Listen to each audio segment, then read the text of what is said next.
Now this. For the first time ever, the average cost of renting a one-bedroom apartment has hit $2,000, and the latest data shows millions are at risk of being evicted. Former Secretary of Housing and Urban Development, Dr. Ben Carson, joins me this morning. Great to see you, Secretary.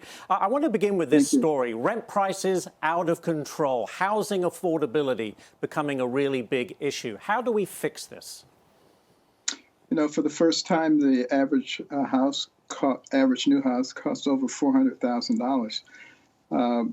It's been a combination of shortages and, building materials and all these kinds of things have really contributed to that. And what that has done is pushed new housing out of the range of many Americans, and therefore they're shifting over to the rental markets. And now they're finding in the rental markets a shock when they look at those prices.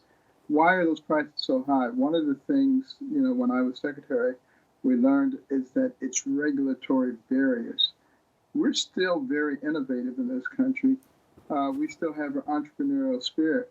We have people who know how to build things that are efficient and don't cost an arm and a leg. But by the time you get through adding on the regulations, the noise restrictions, the density restrictions, water, environment, it goes on and on. The list is as long as your arm. You take something that was affordable and you make it unaffordable.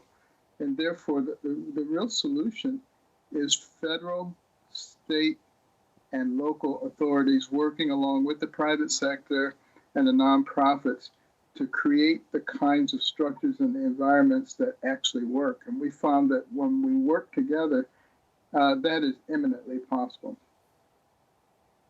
Very good. I want to move on to this issue, Secretary. Reading and math scores have plummeted since the pandemic. Reading scores down to the lowest level since 1990. How concerned are you about the long-term impacts of remote learning that these students went through for 2 years of the shutdown and the long-term effects of that? Well, I hate to say I told you so, but I've been complaining about this for a couple of years now. People have not really done a good benefit to risk analysis in terms of shutting down the schools and drastically interfering with the learning environment for our children and the impact that has on them over a lifetime. And if we did that, we would see that it is much worse to interfere with a child's learning than it is to expose them to the risk of COVID, which is very small. The chance of a child dying or having a serious complication from COVID is 0.025%. I mean, that's approaching zero.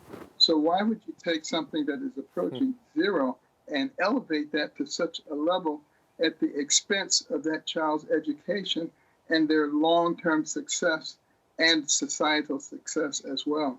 It's really defies understanding of logical people, and it makes you wonder, does somebody have some other nefarious intent? Yeah. All right. And I wanted to get your feedback on this one, Secretary. What's your opinion of Joe Biden's student loan handouts? Well, I think it's ridiculous when we sit there and tell people that we're going to have the people who didn't go to college pay for the ones who did go to college. We need to get back to a point where we teach people responsibility. If you take out a loan, you need to pay it back. Don't be looking for somebody else to take care of your problems. This is a very bad trend that we're teaching our people. America was built and became a great nation very rapidly because of the can-do attitude, not the what can you do for me attitude. We need to work very hard to get rid of that if we intend to continue to be a leader in the world and a great nation. If we want to be like everybody else, let's continue down this path.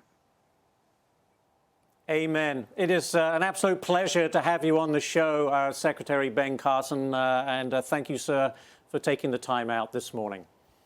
A pleasure. Thank you so much.